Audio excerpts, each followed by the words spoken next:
Your students are using AI right now. Every single one of them. And I don't mean some of them are experimenting with it on the side. I mean the discussion post you graded last night, AI helped write it. That essay that felt a little too polished, AI. That homework submission that was suspiciously well organized, AI. Now, here's what most teachers do about this, and I'm going to tell you why it's not working. Hey, I'm Dr. Brian. Welcome back to the AI Educator. Today, we're tackling what might be the most emotionally charged topic in education right now: student use of AI. I know this one hits different because it's not abstract, it's not theoretical. It's happening in your classroom today. And if you're like most educators I talk to, you're feeling a mix of frustration, confusion, and maybe even a little bit of betrayal. You designed those assignments to help students learn, and now they're outsourcing them to a machine. I get it. I really do. But I'm going to ask you to stick with me for the next 15 minutes because I think the way most of us are approaching this problem is fundamentally flawed, and there's a better way. This episode is primarily for teachers and faculty, the people in the trenches dealing with this every day. But if you're an administrator, stick around too, because the implications of what I'm about to lay out should shape your policy decisions. Let's start with the reality.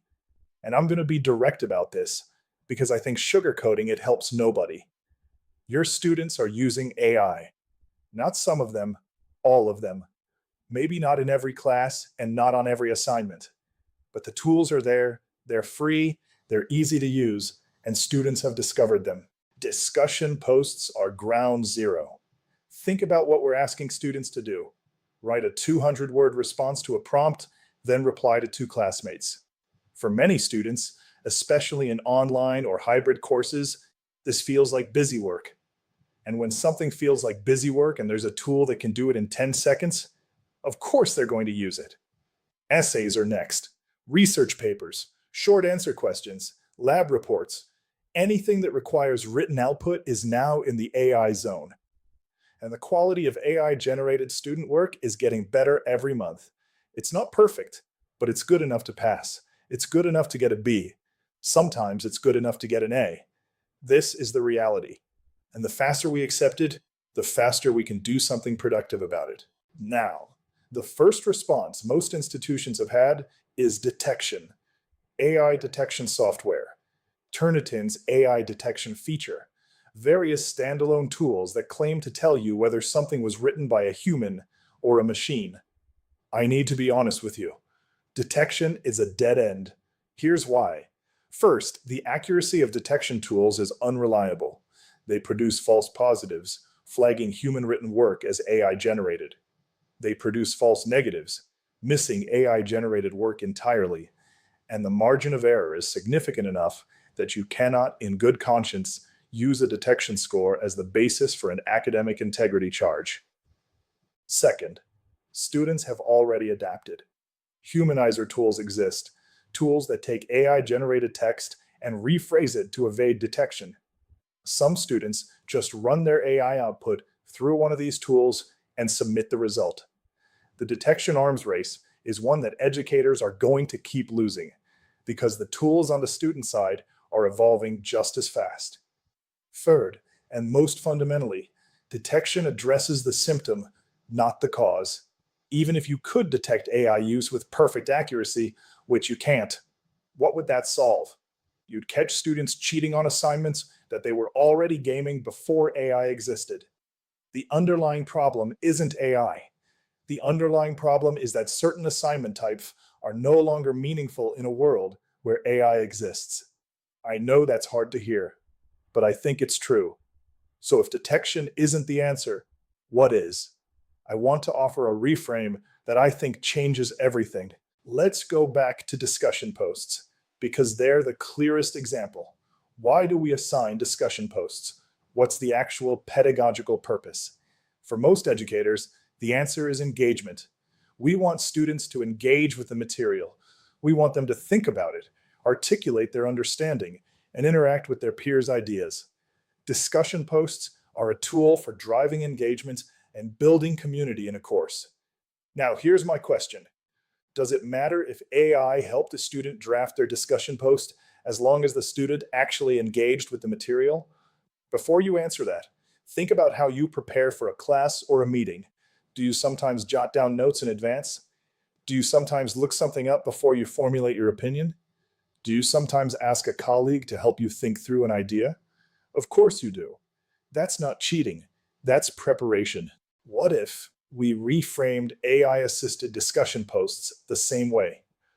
The AI helps the student organize their thoughts. It gives them a starting point, but the student still has to read the material. They still have to decide what they think. They still have to engage with their classmates' responses. I'm not saying we should ignore AI use. I'm saying we should stop treating it as inherently dishonest and start thinking about how to integrate it in ways that preserve and even enhance the pedagogical purpose of the assignment. If you watched episode 2, you heard me talk about the editing versus creating workflow for teachers using evaluative AI. Here's the thing, the same concept applies to students. Right now, most students who use AI are using it as a creating tool. They type a prompt, get output, and submit it. That's the bad version. That's the version where no learning happens. But what if we taught them to use it as an editing tool instead? What if the assignment was, use AI to generate a first draft of your response, then revise it to reflect your actual understanding, highlight the changes you made, and explain why you made them. Now the student is still engaging with the material. They're still thinking critically, and they're developing a skill that will serve them for the rest of their career: the ability to evaluate, edit, and improve AI-generated content. Because that is going to be a core professional skill in every field within the next 5 years. This is a profound shift in how we think about assignments. We're not fighting the technology, we're incorporating it, and we're turning what feels like a threat into a learning opportunity. Okay, let's get practical. Here's a framework for rethinking your assignments in an AI world. Step 1. Audit your assignments for AI vulnerability. Go through your syllabus. For each assignment, ask yourself, could a student complete this by typing a single prompt into an AI tool and submitting the output? If the answer is yes, that assignment needs to change. Not because AI is bad, but because the assignment is no longer doing what you designed it to do. Step 2. Add layers of specificity. The more personal, specific, and context-dependent an assignment is, the harder it is to outsource to AI. Ask students to connect the material to their own experiences. Ask them to reference specific class discussions. Ask them to build on a previous assignment. The more you tie the work to the individual student's journey through your course, the less useful a generic AI response becomes. Step 3. Consider process-oriented assignments. Instead of just evaluating the final product, evaluate the process. Require drafts. Require revision notes. Require reflections on how the student's thinking evolved. This doesn't prevent AI use, but it makes it much harder to use AI without engagement. Step 4. Embrace AI integrated assignments where appropriate. For some assignments, it makes sense to explicitly incorporate AI. Use an AI tool to generate 3 possible thesis statements for your paper. Evaluate each one against the criteria we discussed in class. Choose one and explain your reasoning. This tests critical thinking, evaluation skills, and domain knowledge, all things AI can't do for the student. Now I want to flip the script and talk about your side of this equation, because this isn't just about what students submit. Here's something I see all the time: teachers spending hours writing individualized feedback on discussion posts and essays. Thoughtful, detailed, personalized comments. And that's admirable. But if we're honest, it's also unsustainable, especially when you've got 100 students and the feedback window is 48 hours. This is where the evaluative AI framework from episode 2 comes in. Instead of creating feedback from scratch for every student, you use AI to generate a first draft based on your rubric and your standards. Then you edit it. You make it yours. You add the personal touches. You adjust where the AI got the nuance wrong. The result? Faster feedback that's still personal. Feedback that still sounds like you because you reviewed and shaped every word. But instead of taking 3 minutes per student, it takes 45 seconds.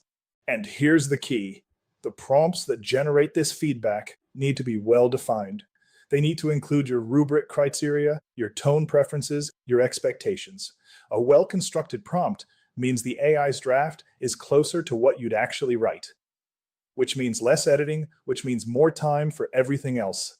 This is the editing versus creating workflow applied to your daily reality, and it's a game changer.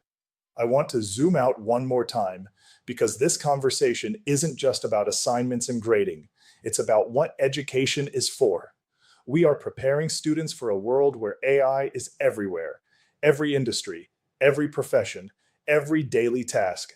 The students graduating from our institutions in the next few years will work alongside AI for the rest of their careers. So, what skills do they need? They need to evaluate AI output critically. They need to know when to trust it and when not to. They need to be able to guide AI toward useful outcomes through clear, specific inputs. They need domain expertise, the deep knowledge that lets them identify when AI gets something wrong. If we design our courses to develop those skills, we're preparing students for their actual futures. If we design our courses to prevent AI use, we're preparing them for a world that no longer exists. I'm not saying standards don't matter. They do.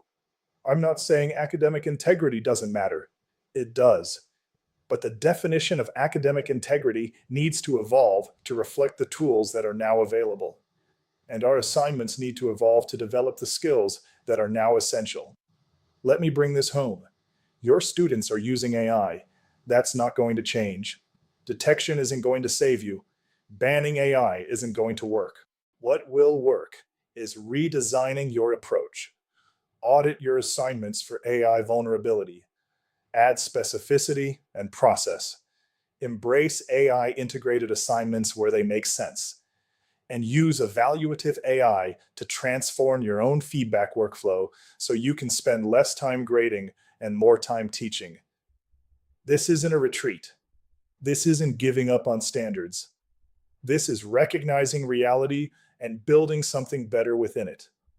Next episode is for the administrators in the audience.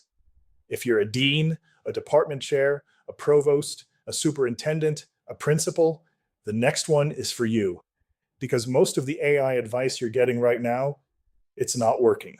And I'm going to tell you what to do instead. I'm Dr. Brian. Thanks for watching. I'll see you in the next one.